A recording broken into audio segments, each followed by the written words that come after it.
Puji Tuhan, jemaat Tuhan, pada pagi hari ini kita akan memulaikan ibadah kita. Kita mau mengucap syukur untuk Roh Kudus yang telah Tuhan berikan dalam setiap kehidupan kita. Kita siapkan hati kita. Terima kasih Tuhan.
Sedang jemaat Tuhan, saya undang kita semua untuk bangkit berdiri. Kita kembali angkat pujian ini. Ya Roh Kudus, ku haus padamu.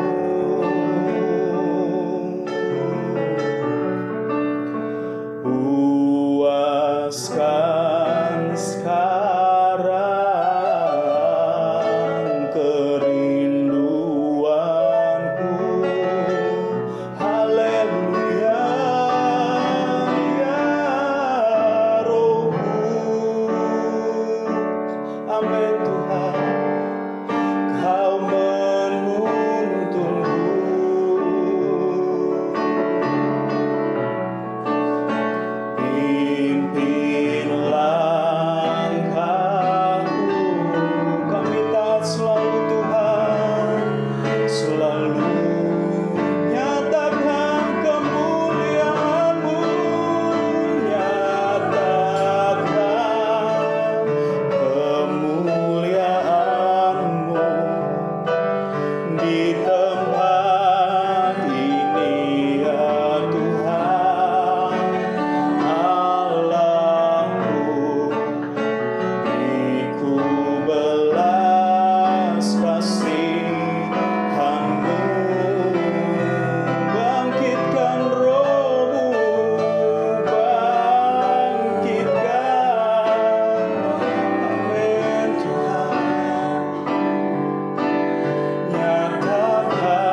bangsa. Engkaulah Tuhan yang senantiasa memelihara setiap kehidupan kami. Kami mengucap syukur Tuhan kalau pada pagi hari ini kami semua boleh ada, kami semua masih boleh berkumpul untuk memuji membesarkan nama-Mu Tuhan. Terima kasih untuk setiap pengorbanan-Mu Tuhan. Terima kasih untuk diri-Mu yang telah Engkau berikan untuk menyelamatkan setiap kehidupan kami.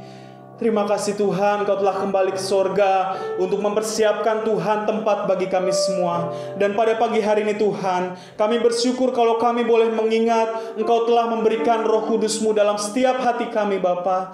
Terima kasih Roh Kudus yang akan senantiasa menerangi hati kami. Roh Kudus yang senantiasa akan memimpin kami dalam setiap jalan kebenaran. Dan pada pagi hari ini Tuhan, kami ingin dipimpin oleh Roh Kudus-Mu untuk masuk lebih dalam Tuhan menyembah Engkau. Dan kami pun ingin senantiasa menyenangkan hati-Mu Tuhan. Terima kasih Tuhan. Kami siap memulaikan ibadah kami pada pagi hari ini dengan penuh ucapan syukur dalam nama Tuhan Yesus Kristus. Haleluya, amin.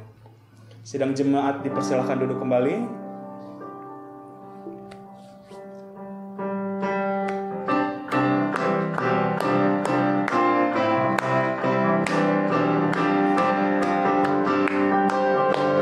Api pantai Kosta ku punya, ku biarkan menyala.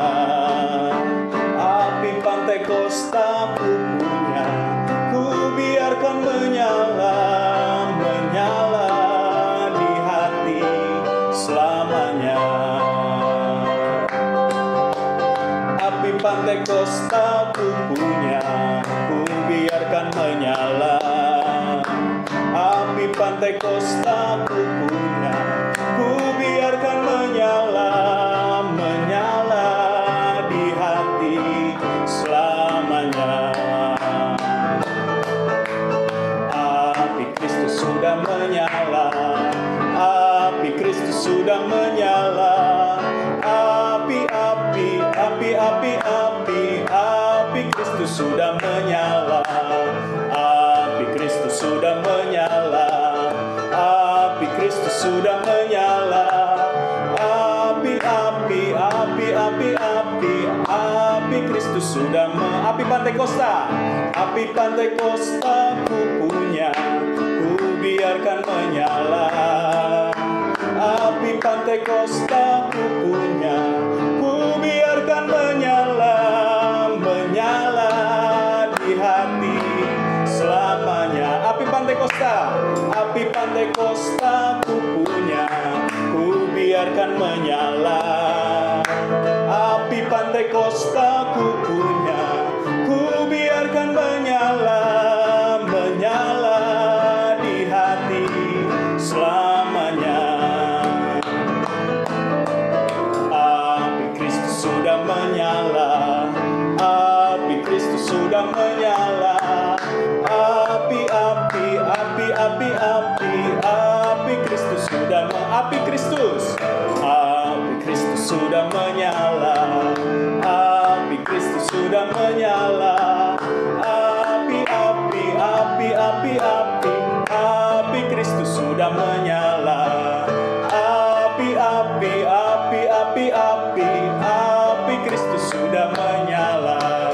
Api, api, api, api, api, api Kristus sudah menyala. Puji Tuhan, kita masih mau memuji besarkan nama Tuhan. Jemaat Tuhan, saya undang kita semua bangkit berdiri.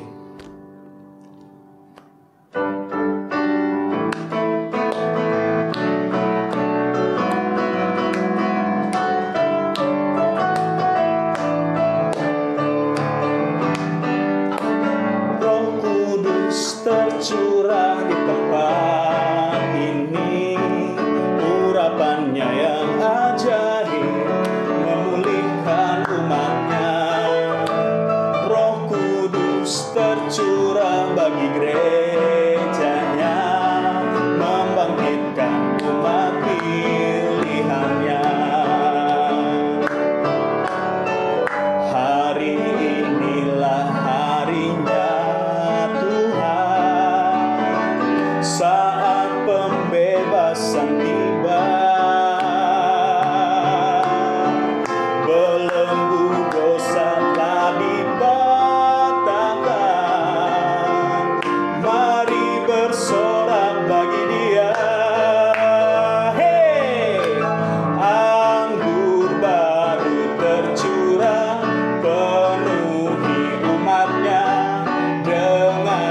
sukacita. Minyak baru tercurah, urapi umatnya, nyata kuasanya.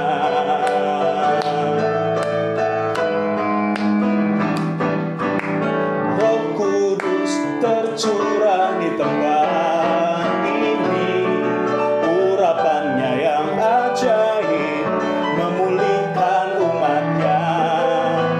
Roh Kudus tercurah bagi gerejanya, membangkitkan umat pilihannya. Hari inilah harinya Tuhan, saat pembebasan tiba. Belenggu dosa telah dipatahkan, mari bersorak bagi Dia. Hey, anggur baru tercurah, penuhi umatnya dengan sukacita.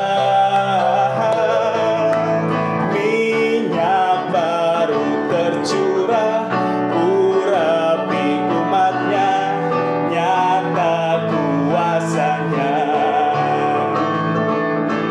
Anggur baru tercurah, penuhi umatnya dengan sukacita.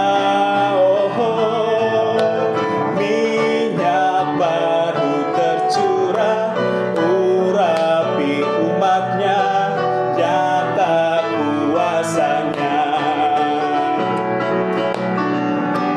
Nyata kuasanya. Nyata kuasanya.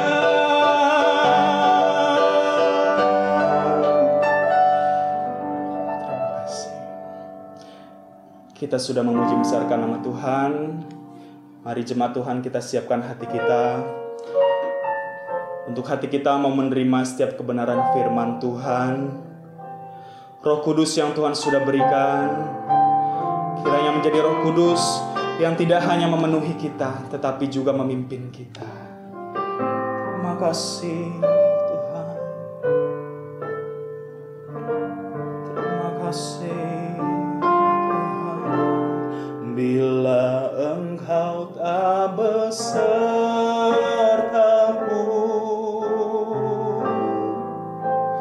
ku tak mau berjalan. Ku perlu Tuhan, pimpin langkahku dengan kasih karunia-Mu. Pimpin langkahku setiap waktu, berjalan dalam Roh-Mu. Nyatakan Tuhan kemuliaan-Mu, dan berjalanlah denganku. Bila Engkau tak besertaku, Engkau tak besertaku,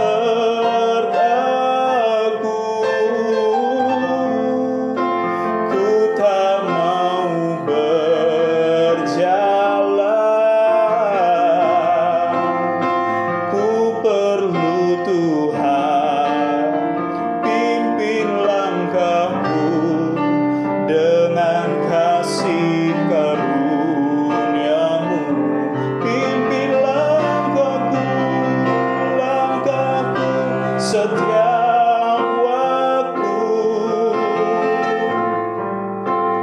berjalan dalam Roh-Mu.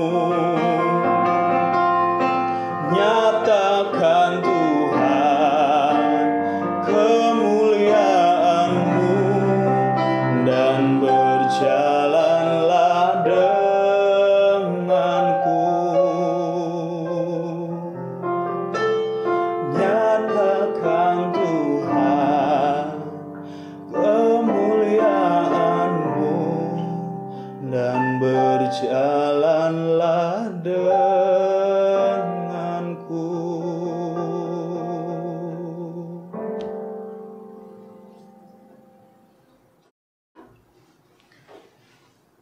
Kami bersyukur ya Tuhan untuk setiap kasih setia-Mu dalam kehidupan kami.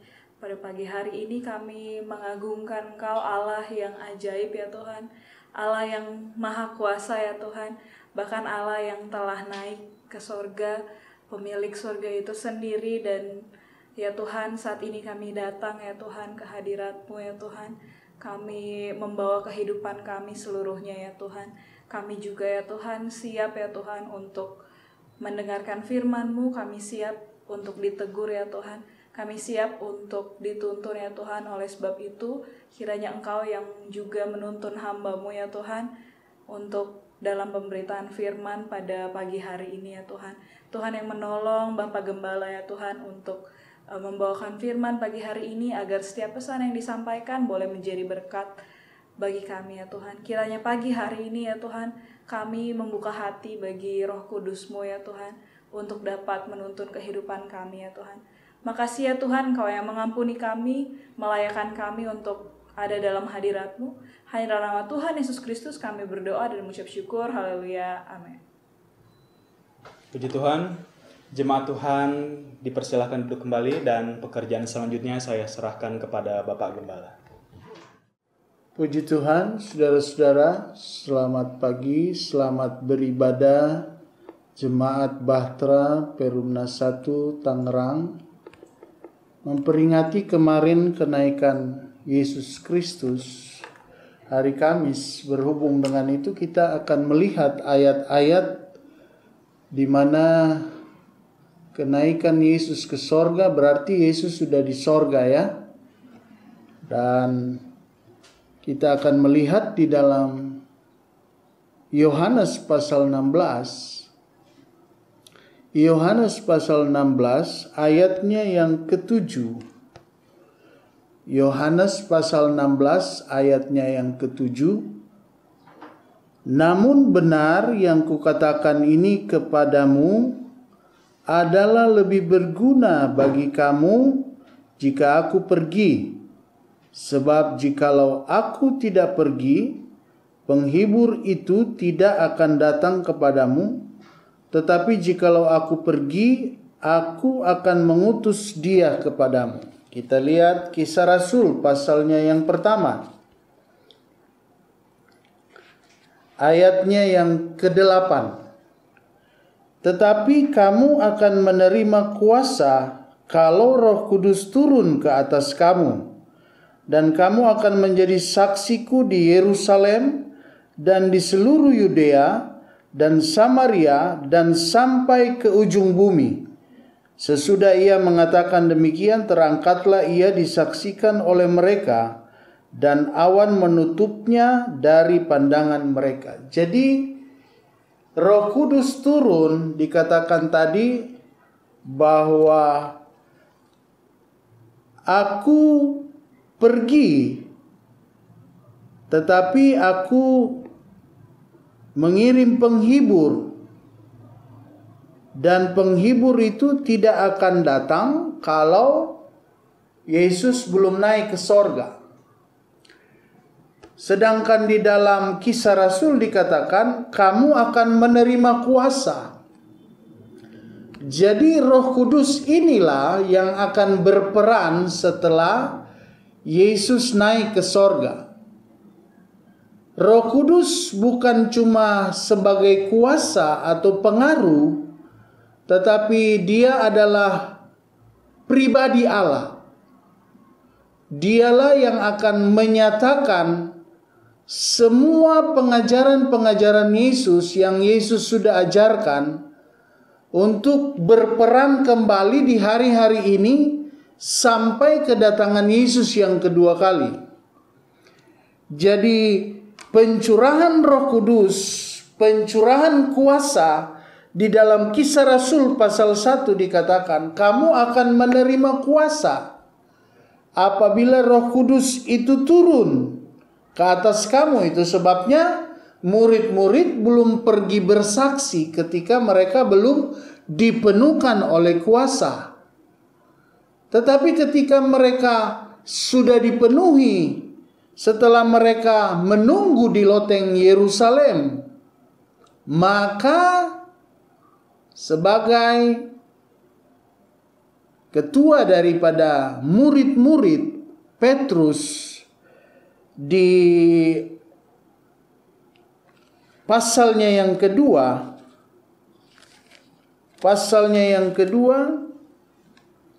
di sana berdirilah Petrus di ayatnya yang ke-14. Jadi kamu akan menerima kuasa apabila Roh Kudus itu turun. Dan pada waktu itu mereka dikatakan kamu harus tunggu di Yerusalem.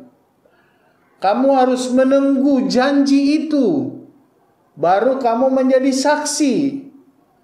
Nah, ketika Roh Kudus sudah memenuhi, kuasa itu sudah memenuhi murid-murid, maka di ayatnya yang ke-14, maka bangkitlah, Kisah Rasul pasal 2 ayat 14, maka bangkitlah Petrus berdiri dengan ke-11 rasul itu, dan dengan suara nyaring ia berkata kepada mereka, "Hai kamu orang Yahudi dan kamu semua orang yang tinggal di Yerusalem, ketahuilah dan camkanlah perkataanku ini." Jadi di sana Petrus yang menyangkal Yesus 3 kali dapat berdiri dan menyatakan kebenaran tentang Yesus. Dia sudah tidak takut lagi. Nah, inilah peran kuasa Roh Kudus. Roh Yesus sendiri, pribadi Allah sendiri, berperan ketika kuasa itu hadir di tengah murid-murid. Dan mereka mampu bersaksi di tengah orang banyak. Dan mungkin di antara mereka pembenci Yesus. Tapi Petrus dan murid-murid sudah tidak takut lagi. Mereka menyatakan kebenaran. Karena kuasa yang mengalir dalam hidup mereka. Sehingga mereka dapat menyatakan bahwa benar-benar Yesus adalah juru selamat. Yesus yang sudah mati, bangkit. Dan sekarang sudah naik ke sorga. Menyatakan kebenaran Kristus. Kamu akan menerima kuasa. Kuasa dinamis. Bukan sekedar kekuatan atau kemampuan. Tapi ini benar-benar adalah pribadi Allah. Yang memenuhi murid-murid pada waktu itu. Dan sekarang sudah memenuhi seluruh pemberita-pemberita Injil. Seluruh orang-orang yang menjadi saksi bagi Kristus. Roh Kudus sekarang berperan. Dan saat ini kita dapat melihat di dalam Lukas pasal 4 ayat 18. Kuasa yang bekerja, yang bertindak hari-hari ini, yaitu kuasa Tuhan, kuasa Allah, kuasa Yesus di dalam Roh Kudus. Lukas pasal 4 ayatnya yang ke-18 kita baca di sana. Roh Tuhan ada padaku, oleh sebab ia telah mengurapi aku untuk menyampaikan kabar baik kepada orang-orang miskin. Dan ia telah mengutus aku untuk memberitakan pembebasan kepada orang-orang tawanan dan penglihatan bagi orang-orang buta, untuk membebaskan orang-orang yang tertindas, untuk memberitakan tahun rahmat Tuhan telah datang. Dan Roh Kudus inilah yang memakai murid-murid untuk mengusir roh-roh jahat. Dan pengurapan-pengurapan Roh Kudus inilah yang menyembuhkan orang sakit dan menyertai terus murid-murid.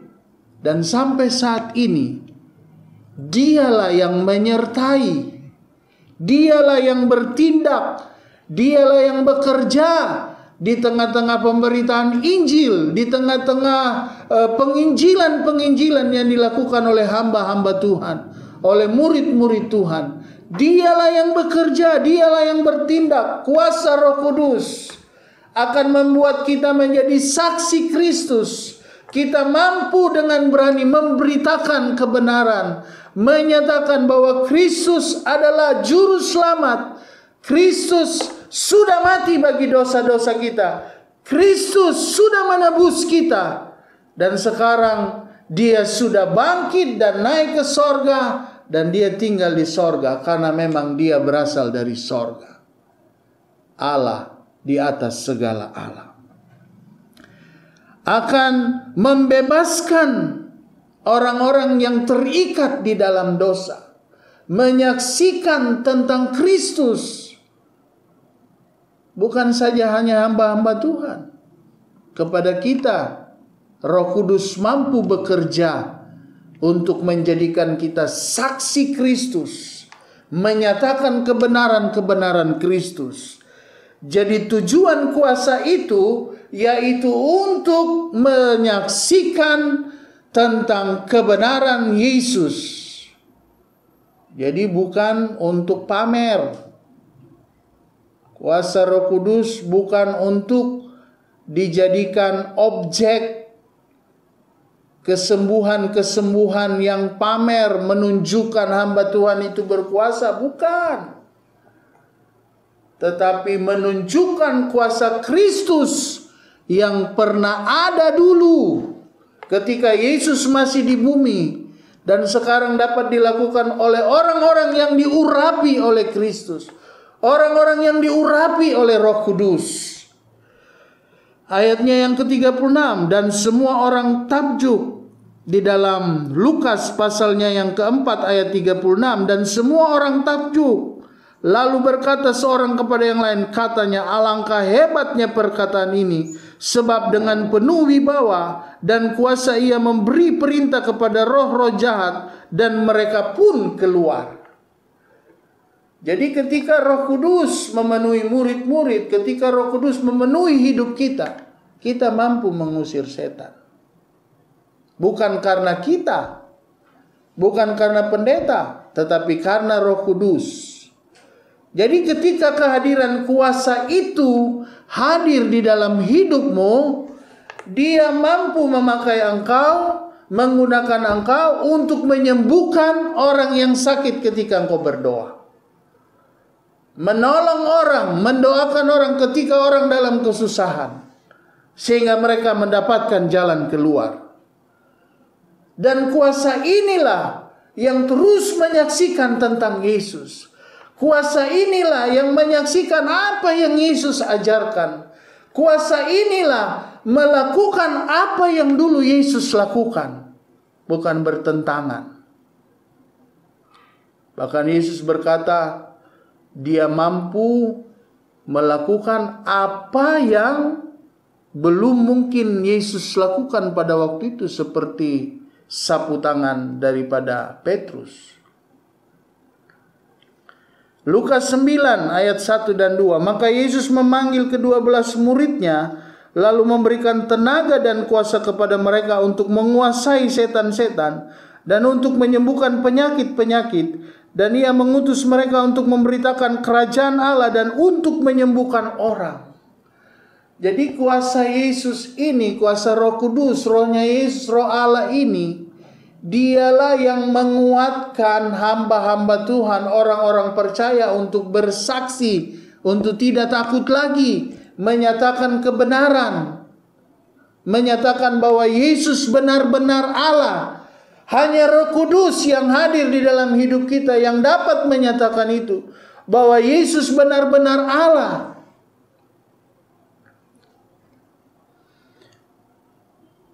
Kisah para Rasul pasal 2 ayat 14. Maka bangkitlah Petrus, tadi kita sudah baca, berdiri dengan ke-11 rasul itu, dan dengan suara nyaring ia berkata kepada mereka, hai kamu orang Yahudi dan kamu semua yang tinggal di Yerusalem, ketahuilah dan camkanlah perkataanku ini. Dia jadi saksi. Dia tidak takut lagi. Waktu Yesus mau disalib dia menyangkal. Sekarang dia tidak takut mati, karena ada kuasa yang sudah memenuhi hidupnya. Dan itulah yang Yesus katakan, aku pergi, aku mengirim penolong, dan kamu akan menerima kuasa. Kuasa inilah yang akan terus bersaksi tentang kebenaran-kebenaran Kristus. Kisah Rasul pasal 2 ayat 37 dan 41. Ketika mereka mendengar hal itu, hati mereka sangat terharu, lalu mereka bertanya kepada Petrus dan rasul-rasul yang lain, "Apakah yang harus kami perbuat, saudara-saudara?" Jawab Petrus kepada mereka, "Bertobatlah dan hendaklah kamu masing-masing memberi dirimu dibaptis dalam nama Yesus Kristus untuk pengampunan dosamu, maka kamu akan menerima karunia Roh Kudus. Sebab bagi kamulah janji itu, dan bagi anak-anakmu, dan bagi orang yang masih jauh, yaitu sebanyak yang akan dipanggil oleh Tuhan Allah kita." Dan dengan banyak perkataan lain lagi ia memberi suatu kesaksian yang sungguh-sungguh, dan ia mengecam dan menasihati mereka, katanya, "Berilah dirimu diselamatkan dari angkatan yang jahat ini."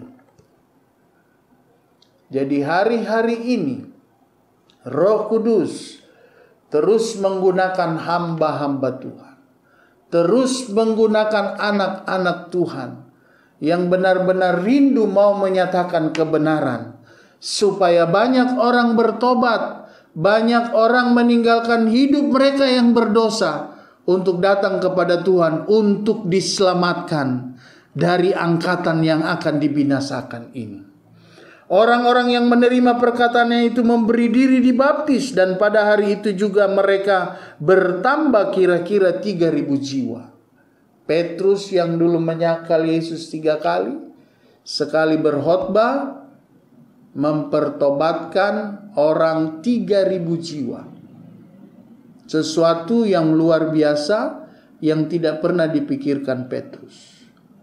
Tapi ketika kuasa Roh Allah itu hadir memenuhi hidupnya, maka terjadilah banyak orang yang bertobat dan menerima Yesus. Kuasa Roh Kudus juga menyingkapkan kehadirannya dalam pribadi kita, sehingga kita juga dapat menyatu dengan Kristus, berhubungan selalu dengan Kristus, membangun persekutuan terus dengan Kristus, semakin mengasihi Kristus. Dan kalau itu hadir tanpa kita sadari, kita menjadi saksi Kristus. Dan itulah tujuan daripada kuasa itu, sehingga dimanapun orang percaya yang sudah dipenuhi oleh kuasa itu akan bersaksi tentang Kristus, akan menyatakan kebenaran-kebenaran Kristus, karena mereka punya kuasa untuk menyatakan kebenaran, membebaskan orang dari sakit penyakit, dari keterikatan oleh kuasa-kuasa gelap, sehingga memenangkan yang hilang, membawa orang-orang yang berdosa datang kepada Tuhan. Orang-orang yang hilang, sebenarnya mereka sudah diselamatkan, tapi mereka hilang jauh daripada Kristus. Mereka direbut dari kehidupan keselamatan mereka, dan akhirnya mereka jauh. Sekarang mereka dikumpulkan kembali melalui kesaksian pemberitaan Injil, dan mengajarkan semua mereka untuk taat kepada Kristus. Makanya gembala-gembala selalu mengajarkan jemaat taat kepada Tuhan, supaya mereka diselamatkan. Dan kita tidak akan mampu menerima keselamatan itu kalau Roh Kudus juga tidak hadir dalam hidup kita. Kita akan menganggap remeh keselamatan itu, karena kita tidak memiliki kuasa itu untuk memiliki Kristus sesungguhnya, untuk menikmati Kristus, untuk mengikuti Dia sungguh-sungguh. Seperti hari Kamis saya katakan, murid-murid Yesus semua mati tidak wajar, karena mereka mempertahankan apa yang Yesus sudah ajarkan kepada mereka untuk tetap setia. Walaupun tubuh jasmani mereka mungkin binasa, tapi jiwa roh mereka diselamatkan. Dan itulah tujuan kita. Dan itulah tujuan daripada kenaikan Yesus ke sorga, mengirim penolong, mengirim kuasa, kuasanya sendiri, yang mampu melepaskan orang dari ikatan dosa, yang mampu melepaskan orang daripada ikatan-ikatan dunia ini. Supaya Kristus dikenal, supaya orang mengenal siapa itu Kristus. Bukan supaya orang kenal pendetanya, bukan supaya orang kenal ini gembalanya, tapi Kristus. Supaya orang mengenal Kristus, mengenal ajarannya, siapa Yesus, juru selamat kita, siapa Yesus, dia adalah Allah, siapa Yesus yang kita harus taat dan setia kepadanya. Dan apa yang dijanjikan Tuhan tentang keselamatan, kita juga harus paham. Jangan kita hidup di dalam dunia ini sia-sia, tidak melakukan apa yang Tuhan inginkan, nggak ada tujuan. Hidup kita ini tujuannya menjadi saksi Kristus, karena kita sudah diselamatkan. Kuasa ilahi yang bekerja kepada orang percaya sehingga efektif. Kalau tidak ada roh Allah yang bekerja, kuasa itu bekerja, kita tidak efektif, kita jadi malas gitu loh. Ngomong tentang Tuhan malas, apalagi melakukan kehendak Tuhan malas. Jadi tidak efektif hidup kita ini. Kita tidak mau bekerja untuk kepentingan Tuhan, kita cuma mau bekerja untuk diri sendiri, untuk kepentingan kita.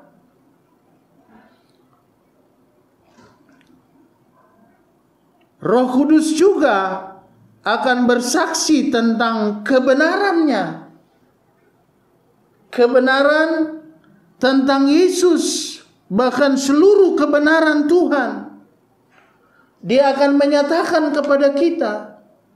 Selain kita belajar, banyak sekarang sekolah tinggi. Tapi sayangnya banyak cuma teori. Yesus sendiri mereka tidak kenal dan mengikutinya. Sangat baik kalau kita belajar tentang teologi, tentang Alkitab, lalu kita memang menerapkan karena kita mengenal Kristus, sehingga ada hubungan. Nah, hubungan itu yang membuat kita efektif jadi saksi. Jangan cuma di mulut tapi tidak dalam tindakan.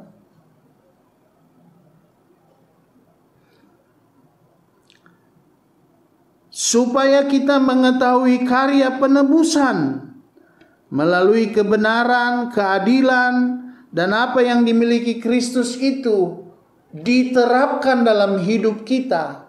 Di dalam 1 Korintus pasal 13 ayat 1 sampai 13, bagaimana kasih itu?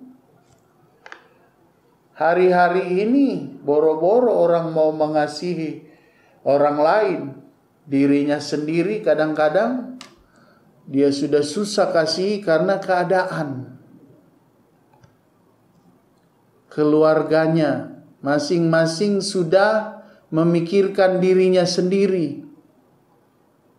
Sedangkan Yesus mengajarkan kasih supaya kita mengasihi orang-orang yang ada di sekitar kita.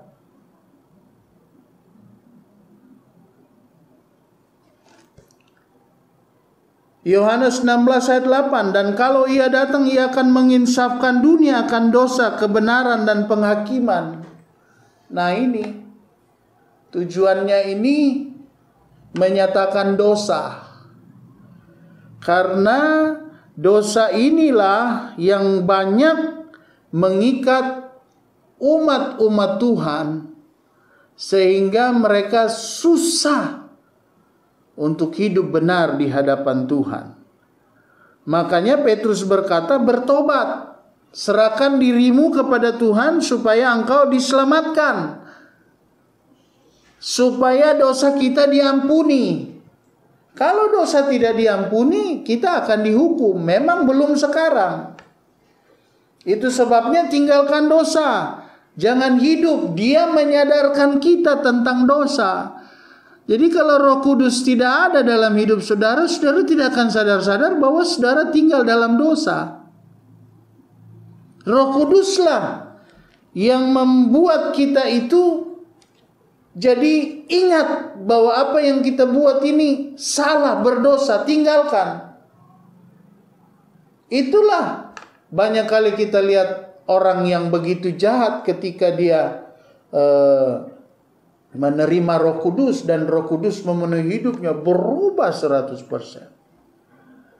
Dan itu bukan cuma sekali menerima Roh Kudus, lantas berikutnya Roh Kudus nggak tahu di mana. Jadi akhirnya hidup ini ya kalau ada Roh Kudus berbuat baik, kalau enggak Roh Kudus tidak akan tinggal di dalam hidup kita yang tidak benar.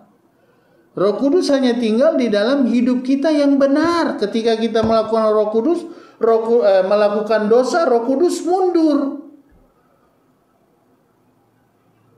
Dialah yang menginsapkan manusia dari dosa, supaya kita bertobat, meninggalkan cara hidup yang berdosa, nanti akan dihukum.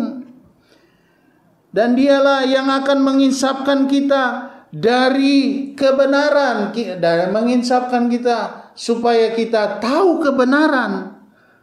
Anak Allah benar telah bangkit. Nah, banyak orang tidak sadar-sadar bahwa Yesus itu adalah Allah, lahir dari rahim Maria, tapi bukan oleh keinginan laki-laki dan perempuan.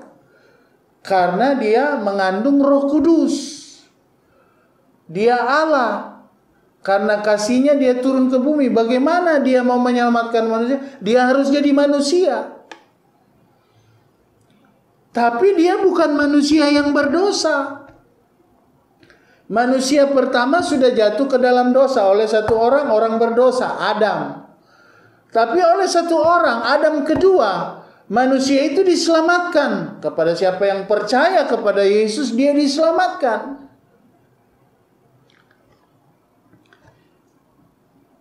Roh Kudus menyadarkan orang akan patokan kebenaran. Jadi kalau kita sudah mulai minggir-minggir, udah nggak patokan lagi firman Tuhan, patokan aturan-aturan manusia, orang-orang pintar, orang-orang kaya, bukan lagi firman Tuhan. Nah, Roh Kudus mengingatkan. Orang Manado bilang harus hidup hidup lurus. Kalau sudah mulai bengkok-bengkok, ditegur. Jadi kalau kita berbuat salah, Tuhan tegur, jangan marah, bertobat. Kisah Rasul pasal 3 ayat 12. Petrus melihat orang banyak itu lalu berkata, "Hai orang Israel, mengapa kamu heran tentang kejadian itu? Dan mengapa kamu menatap kami seolah-olah kami berbuat orang ini berjalan karena kuasa atau kesalehan kami sendiri? Allah Abraham, Ishak dan Yakub, Allah nenek moyang kita telah memuliakan hambanya, yaitu Yesus yang kamu serahkan dan tolak di depan Pilatus. Walaupun Pilatus berpendapat bahwa ia harus dilepaskan, tapi kamu telah menolak yang kudus dan benar, serta menghendaki orang membunuh sebagai hadiahmu. Demikianlah ia memimpin kepada hidup, telah kamu bunuh, tetapi Allah telah membangkitkan dia dari antara orang mati, dan tentang hal itu kami adalah saksi. Dan karena kepercayaan dalam nama Yesus, maka nama itu telah menguatkan orang yang kamu lihat dan kamu kenal ini, dan kepercayaan itu telah memberi kesembuhan kepada orang ini di depan kamu semua." Meluruskan kepada orang Yahudi, Petrus mengatakan, kamu udah salah. Jadi Roh Kudus akan meluruskan kebenaran Tuhan. Jadi ingat, kalau saudara diluruskan oleh Roh Kudus melalui kebenaran firman, jangan protes. Karena untuk kebaikan kita. Menginsapkan akan manusia kepada dunia yang akan dihakimi. Yohanes 12 ayat 31, sekarang berlangsung penghakiman atas dunia ini, sekarang juga penguasa dunia ini akan dilemparkan keluar. Kalau kita baca, iblis ini adalah penguasa dunia, walaupun tidak 100% Tuhan memberikan kebebasan bagi dia. Karena Tuhan masih mengontrol. Tapi penguasa dunia ini iblis. Nah, dia akan dihancurkan. Sekarang berlangsung penghakiman atas dunia ini. Sekarang juga penguasa dunia ini akan dilemparkan keluar. Matius 16 ayat 27. Sebab anak manusia akan datang dalam kemuliaan Bapanya, diiringi malaikat-malaikatnya. Pada waktu itu ia akan membalas setiap orang menurut perbuatannya.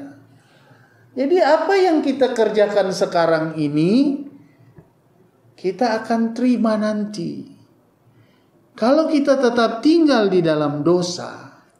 Dan inilah tujuannya Roh Kudus. Membebaskan orang yang diikat dalam dosa. Dan dia akan memimpin kita kepada seluruh kebenaran. Menginsafkan dari dosa. Menginsafkan kita supaya kita hidup dalam kebenaran ini. Kebenaran melalui firman Tuhan Alkitab. Dan sekarang tentang penghakiman. Mengingatkan kita. Akan ada penghakiman. Apa yang kita tabur kita akan tuai. Apa yang kita buat dalam dunia ini kita akan tuai nanti. Kalau kita tinggal dalam dosa, kita akan dihukum. Tapi kalau kita mengikut Tuhan, walaupun dunia yang kita tinggali ini begitu tidak cocok sama kita, tapi kalau kita tetap setia sama Tuhan, kita akan diselamatkan. Kisah 17 ayat 31. Karena ia telah menetapkan suatu hari, pada waktu mana ia dengan adil akan menghakimi dunia oleh seorang yang telah ditentukannya. Sesudah ia memberikan kepada semua orang suatu bukti tentang hal itu, dengan membangkitkan dia dari antara orang mati. Bukti bahwa ini benar-benar Allah yang rancang. Kalau dia mati, dia tidak bangkit, dia tidak bisa membuktikan bahwa dia Allah. Inilah peringatan Allah. Dan sekarang dia ada di sorga. Nanti dia akan datang kembali lagi ke dunia ini untuk menyatakan bahwa dia Allah yang pernah hadir di tengah-tengah umat manusia. Dan sekarang sebelum dia datang, Roh Kudus bekerja, kuasanya bekerja. Kuasanya bekerja untuk membebaskan kita dari dosa, menginsafkan kita dari dosa, dan menginsafkan kita untuk ada dalam kebenaran Tuhan. Menginsafkan kita bahwa kita harus yakin, kita percaya bahwa akan ada penghukuman. Kalau kita tidak setia, kita akan dihukum. Ayatnya yang terakhir, 2 Korintus 5 ayat 10. Sebab kita semua harus menghadap tahta pengadilan Kristus, supaya setiap orang memperoleh apa yang patut diterimanya, sesuai dengan yang dilakukannya dalam hidupnya ini, baik ataupun jahat. Itulah kuasa yang diberikan kepada murid-murid dan kita untuk bersaksi menyatakan Kristus. Ketika sudah mengetahui tentang Kristus, harus insaf. Harus kembali kepada jalan Tuhan. Karena Tuhanlah yang akan membawa kita kepada pengadilannya. Roh Kudus akan memimpin kita kepada seluruh kebenaran. Dan akan membawa kita kuat di dalam Tuhan. Kita butuh Roh Kudus. Karena firman Tuhan berkata, dialah penolong kita. Yesus di sorga, tapi Roh Kudus ada di dalam hati kita.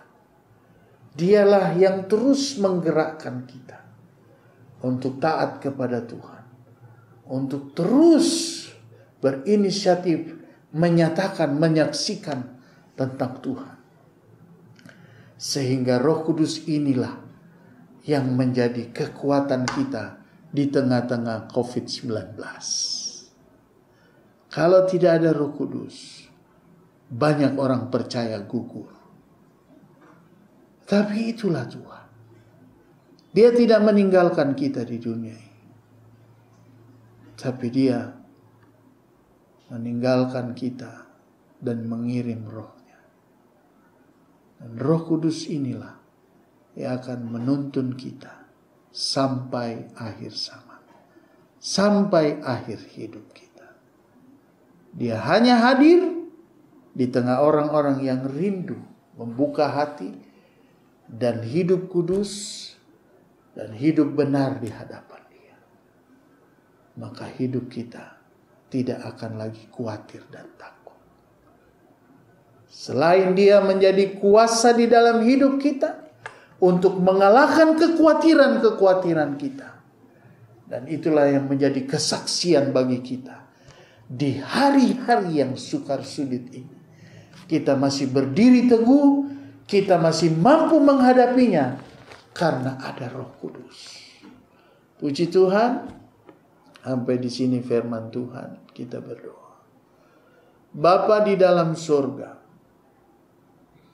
biarlah kuasa ini akan membawa kami terus kepada persekutuan dengan Engkau.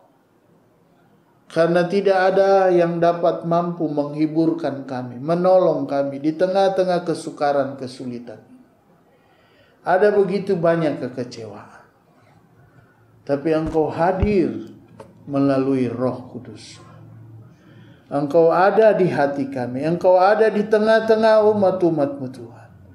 Yang selalu rindu untuk mendapatkan pertolongan. Untuk mendapatkan penghiburan. Sehingga mereka tidak kecewa. Tapi senantiasa dihiburkan melalui Roh Kudus. Berkaryalah kuasa Roh Kudus dalam hidup kami.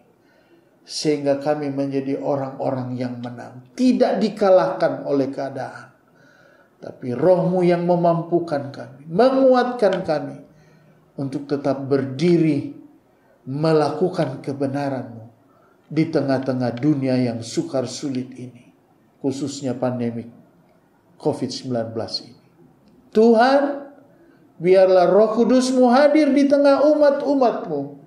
Jemaat Bahtera Perumna 1 di rumah mereka masing-masing. Sehingga Roh Kuduslah yang menjadi penolong bagi mereka. Untuk tidak khawatir di hari-hari ini. Tetapi tetap percaya. Bahwa Dia pasti memberi jalan keluar. Dia pasti menolong. Dia pasti menghibur. Dia pasti menguatkan umat-umat. Terima kasih Bapa di sorga. Terima kasih Roh Kudus Engkau hadir di sini. Dan biarlah Engkau hadir di hati umat-umat. Terima kasih. Hamba berdoa mengucap syukur. Akhirnya turunlah kiranya berkat daripada Allah Bapa. Cinta kasih sayang daripada Tuhan Yesus Kristus. Penghiburan kekuatan daripada Roh Kudus. Menyertai umat-umat-Mu, Jemaat Bahtera Perumna 1 di rumah mereka masing-masing. Di dalam nama Tuhan Yesus Kristus. Semua kita yang percaya dan diberkati Tuhan berkata, amin. Puji Tuhan. Selamat pagi. Tuhan memberkati. Selanjutnya saya serahkan kepada Bapak.